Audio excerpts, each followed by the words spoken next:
आज के क्लास में पढ़ेंगे 10th क्लास का हिंदी, जिसमें पाठ और उसके लेखक के बारे में, यानी कि पाठ कौन सी पाठ है और उसके लेखक कौन है।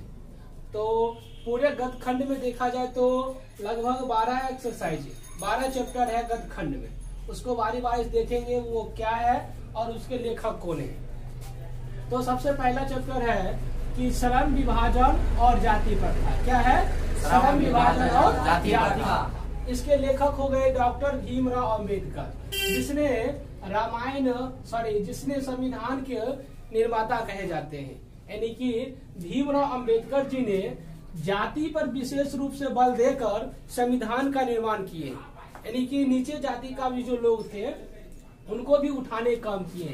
तो श्रम विभाजन और जाति प्रथा के लेखक कौन हो गए? डॉक्टर भीमराव अंबेडकर, जिसने किसका निर्माण किए थे? संविधान का। किसका निर्माण किए थे? संविधान का। दूसरा एक्सरसाइज है विष के दांत। कौन सा एक्सरसाइज है? विष के दांत, जो एक कहानी है। यानी कि विष के दांत एक कहानी है। उसके लेखक कौन है? तो ललित बिलोचन शर्मा। क्या नाम है? ललित बिलोचन शर्मा। और ललित बिलोचन शर्मा जी, यानी कि शर्मा जी जो थे वो विष के दांत लिखे। क्या लिखे हैं? विष के दांत। कौन सा दांत? विष के दांत। तीसरा एक्सरसाइज है भारत से हम क्या सीखे। यानी कि एक भाषण है, भारत से हम क्या सीखे। एक क्वेश्चन ही बन रहा है। तो ये पूछते हैं मैक्स मूलर जी। कौन पूछते हैं? मैक्स मूलर जी। क्या पूछते हैं कि भारत से हम क्या सीखे। कौन कहे? मैक्स मूलर जी। यानी कि भारत से हम क्या सीखे के लेखक कौन हो गए? मैक्स मूलर जी। ठीक ना। अगला एक्सरसाइज, चौथा एक्सरसाइज, नाखून क्यों बढ़ते हैं। यानी कि नाखून क्यों बढ़ते हैं, ये इसके लेखक कौन है? तो हजारी प्रसाद द्विवेदी जी। कौन है? हजारी प्रसाद द्विवेदी। लगभग 1000 लोगों के उसने नाखून देखे काटते हुए, तब उनको समझ में आया, दिमाग में आया कि आखिर नाखून क्यों बढ़ते हैं। बस तुरंत उसने क्या कर दिया, एक कहानी लिख दी। उस कहानी का नाम क्या हो गया? नाखून क्यों बढ़ते हैं। कौन लिखे हैं? हजारी प्रसाद द्विवेदी। 1000 लोगों के बाद देखने के बाद, नहीं कि 1000 लोग ने नाखून जो अपना काटते हैं, लाख लोग अपना नाखून काटते हैं, आखिर क्यों काटते हैं। तो नाखून जो बढ़ता है, वो नाखून क्यों बढ़ता है, उनके मन में क्वेश्चन आया और तुरंत एक कहानी लिख दी है। कौन लिखे हैं? हजारी प्रसाद द्विवेदी जी। पांचवा एक्सरसाइज है कि नागरी लिपि। यानी कि एक्सरसाइज क्या नाम है? नागरी लिपि। और ये है क्या? निबंध है। ये क्या है? निबंध है। इसको कौन लिखे हैं? तो गुणाकर मूले जी। कौन लिखे हैं? गुणाकर मूले जी लिखे हैं। नहीं, नागरी लिपि। कौन सी लिपि? नागरी लिपि। जिस लिपि में हम लोग पढ़ते लिखते हैं। नहीं, जैसे यहाँ लिखे हम राम। क्या लिखे? राम। और इसमें जो ऊपर पे इसका माथा जो देते हैं वो नागरी लिपि का क्या है? पहचान है ना। जिसको अभी हम क्या कहते हैं? देवनागरी लिपि। अगला है पांचवा एक्सरसाइज बहादुर। कौन सा एक्सरसाइज है? बहादुर। और इसके लेखक है अमरकांत जी। कौन है? अमरकांत जी। एकदम निश्चित रूप से अमर वही हो सकते हैं जो बहादुर होंगे। नहीं, जो बहादुर होंगे वो क्या होंगे? अमर होंगे। तो बहादुर के लेखक कौन हो गए? अमरकांत जी। कौन कांत? अमरकांत। अमरकांत। अगला 7वां एक्सरसाइज है परंपरा का मूल्यांकन।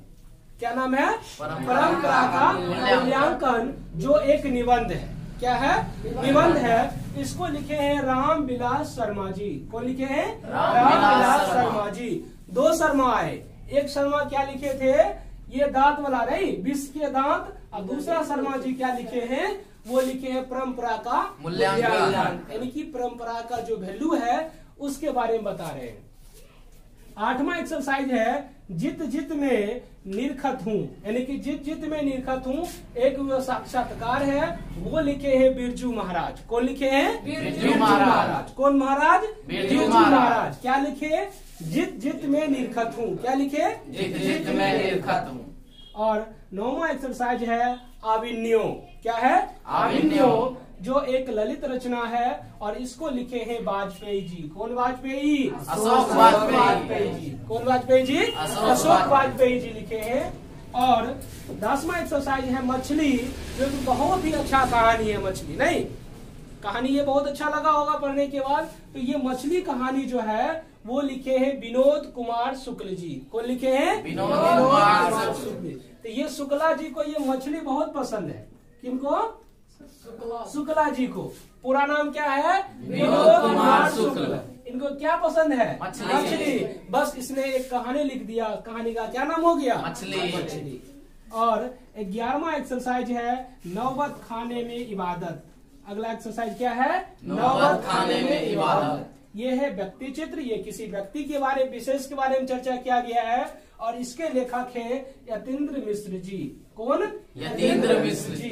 यानी कि मिश्र का अर्थ होता है पंडित जी। इसने यानी कि एक नौबत खाने में इबादत करते हैं, इसलिए इनका नाम जो हो गया नौबत खाने में इबादत। और ये लिखे हैं यतीन्द्र मिश्र, नहीं यतीन्द्र पंडित जी लिखे हैं। कौन लिखे हैं? यतीन्द्र मिश्र जी। और लास्ट एक्सरसाइज 12वां एक्सरसाइज है शिक्षा एवं संस्कृति। शिक्षा एवं संस्कृति जो है शिक्षा शास्त्र है और इसको कौन लिख सकते हैं? तो बाबा नहीं, यानी कि महात्मा जी, जिनका क्या है यहाँ बना हुआ चश्मा, जो फेमस है ना चश्मे के लिए, वो अपने डंडे के लिए फेमस है। तो गांधी जी लिखे हैं, नहीं यानी कि जो गांधी जी लिखे हैं वो क्या लिखे हैं? शिक्षा एवं संस्कृति। इस इतने 12 एक्सरसाइज से सिर्फ पाठ और उसके लेखक से लगभग 2 से 3 प्रश्न एकदम फिक्स है कि बोर्ड एग्जाम में जरूर पूछेगा।